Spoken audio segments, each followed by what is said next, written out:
What's up, guys? We have reached the 10th episode of the 2026 MLB Team Preview series. We have reached the No City Athletics.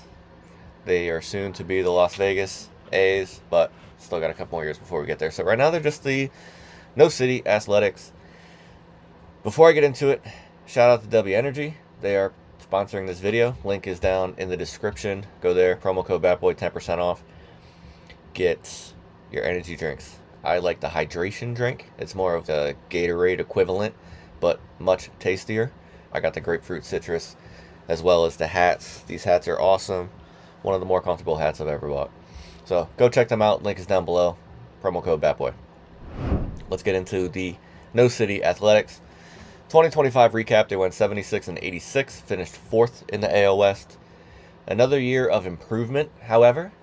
It was a 7-win increase from 2024, and then in 2023 they had 50 wins, so they are on the incline in that AL West. That doesn't seem to be. Seattle's got what I think is a stranglehold on it at the moment. Texas is going to be pretty good this year. Houston's always a question mark, so not really sure what's going on there. So we'll see. The A's got room, and they made some good moves this offseason. 5 straight seasons of missing the playoffs, however. And I think this might be the year where they could take that leap, get into wild card contention, and who knows, maybe make some noise. Notable transactions: they added second base outfielder Jeff McNeil from the Mets. That's going to be a good move for them. It's a veteran presence. He's a very good baseball player. Not going to wow you with power, not going to wow you with speed, not going to wow you with defense, but just a really good hitter and a veteran presence that they could use. They also signed starting pitcher Aaron Savali. Not really sure how to pronounce it. 1 year, $6 million. Did most of his best play with the Brewers. And relief pitchers Mark Leiter Jr. 1 year, $2.85 million, and Scott Barlow 1 year, $2 million. Both good ads, I think. They lost starting pitcher Sean Newcomb and outfielder JJ Bleday. I think neither one of those subtractions are really going to bother them in any way. I think this is a improved team from a year ago. They also got some youngins coming up that we'll get into soon that I think may help the improvement, but the blow up of some of their rookies last year really, I think, accelerated this rebuild, and I think they're in line for some success this year. Spring training. A couple good starting pitchers away from being a real contender in the American League. Like I said, the pitching, adding Aaron Savali is going to help. The bullpen, Mark Leiter Jr., Scott Barlow is going to help. But they don't have much depth in the starting pitching or the bullpen. That's going to be something that we're going to have to monitor this spring. Watching for year twos from guys like Nick Kurtz, Jacob Wilson, Max Muncy, Kobe Thomas. They got some pieces on offense. They got some real good pieces on offense. Nick Kurtz, we'll talk about him soon. Jacob Wilson, 2025 Rookie of the Year runner-up to Kurtz, was an excellent hitter last year. Really flew under the radar a bit because of what Nick Kurtz was doing, but Jacob Wilson had a phenomenal year. Hit .311, 13 home runs, 63 RBIs, 121 OPS plus. He's okay defensively. Did play in the All-Star game. Was awesome. There's no other way to put it. He was awesome for the A's. So I'd like to see, hopefully he can keep that going. So I'd like to see if he can repeat that. Max Muncy, the second base, third baseman. He's probably going to play third base full time now because of the Jeff McNeil ad. He played 63 games in 2023. Was okay. Hit .214. He was a great minor league hitter. Between 2 seasons, between 24 and 25, I say 2 seasons, but he played 89 games in the minors in 24-25. He hit .305, 26 doubles, 13 home runs, 60 RBIs in, like I said, just 89 games. So that's really good. So the bat is there. He was able to display that in the minors. We just need to see it translate to the big leagues. This could be the year. Last year was his taste of Major League Baseball. Not everybody jumps in like Wilson and Kurtz. This is more of the traditional move from AAA to the big leagues. You get a taste. It goes okay. And then that second year, that first full season, you can hit the ground running. So we'll see if Muncy can do that. Kobe Thomas, center fielder / right fielder. Maybe my favorite player to watch on the A's this year. I am enamored with this guy. I don't know why. I know why, but I don't know what it is about him specifically that really makes me think that he is going to be a top 25 player in Major League Baseball at some point in his career. He's a career 284 minor league hitter, but power and speed. 340 games, he hit 67. So that's essentially 2 seasons, a little more than 2 seasons. But you're on pace for 30 home runs, 10 RBIs, and 20 stolen bases in your season averages.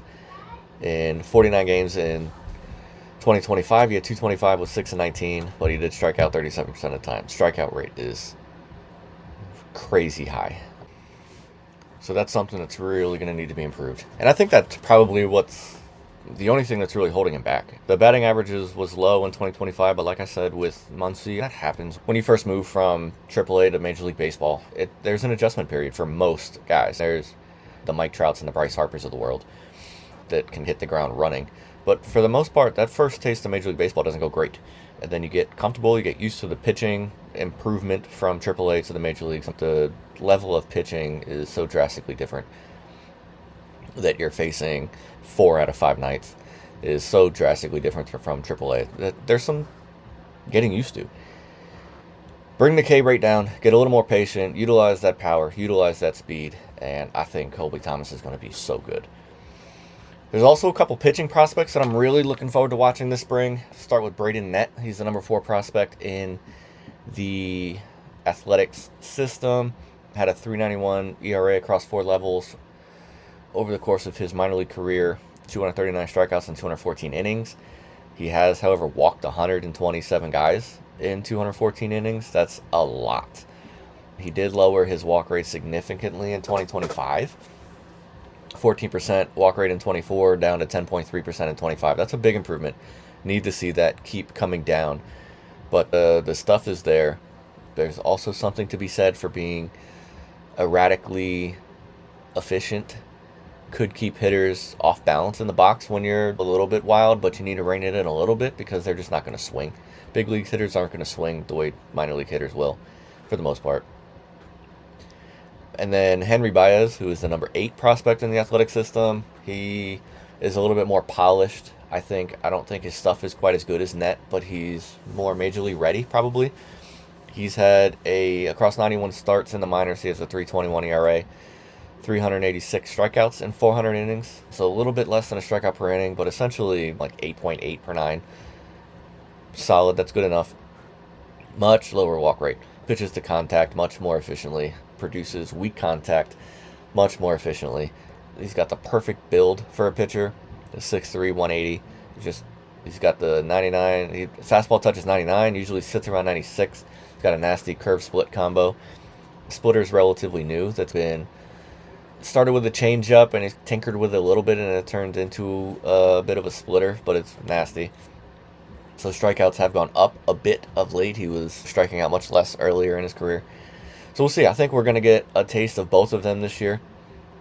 As long as there's no injuries or nothing crazy happens, I think we're going to see them both in the big leagues this year. So I will be watching them in the spring. They could make a huge difference in 2026 should they reach their potential. But reaching your potential in your first season, that's a lot to ask, as I've already talked about. So I'd like to see them get a taste, get 4 or 5 starts under their belts each, so we can look towards 2027 and get this team ready to really make a playoff run.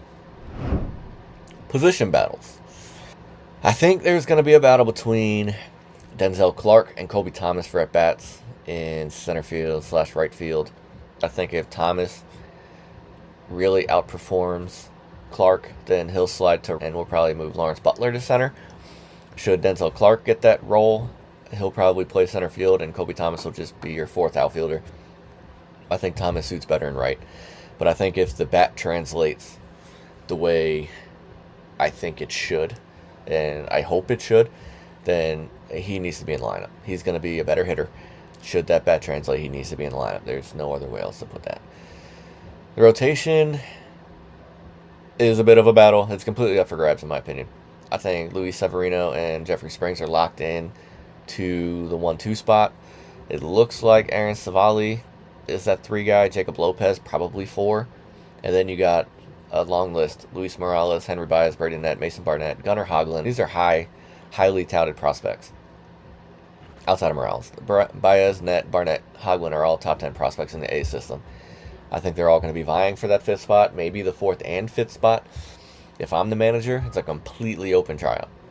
Completely open. You got Sevian, Springs, and Savali probably locked in 1, 2, 3. 4 and 5, completely open to me.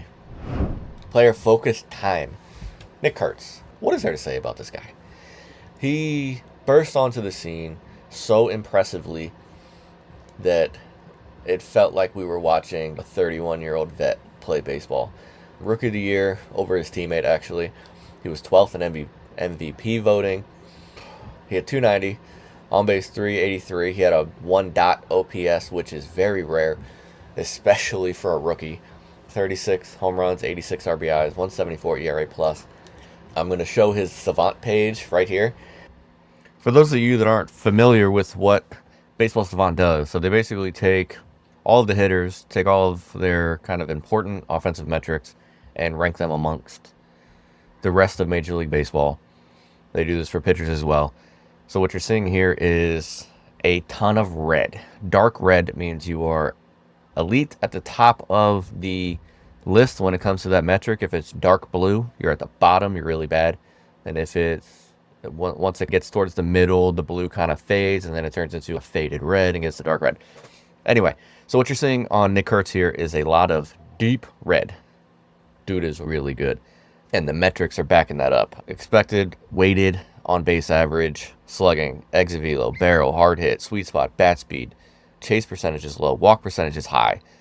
Strikeout percentage also really high. That's why you're seeing dark blue there. He strikes out a lot. If he can cut that down, and he's walking a lot. So it's very similar to Aaron Judge in a way, where Aaron Judge walks more than anybody in Major League Baseball, strikes out frequently. So it's not necessarily a plate discipline thing. And his chase rate is high. His chase rate is low. His percentile is high. So he doesn't chase outside of the zone. It's just a swing and miss inside the zone, where Aaron Judge has that issue for the most part with high fastballs. I don't exactly know what pitch specifically Kurtz has an issue with. I didn't watch him enough live to see at-bat and kind of pitch sequencing to see what it is that he's struggling to make contact with, but it's pitches in the zone for the most part. So if he can cut down on the swing and miss, we could see average go up. We could see even more power. The sky's the limit for this kid. He's so good.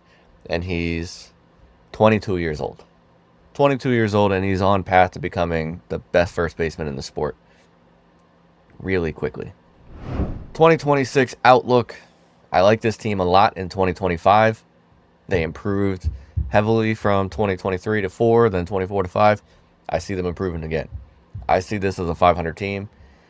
Will they make the playoffs? I don't know. I think Seattle's the team to beat, but I can see them keeping up with Texas and Houston. It's going to come down to pitching. It's going to come down to pitching to see what they can do. And I think the pitching is more suited for 2027 than it is for 2026, but we'll see. The offensive roster is good. I really, really like this team. They got a bunch of really good baseball players, a bunch of really good hitters.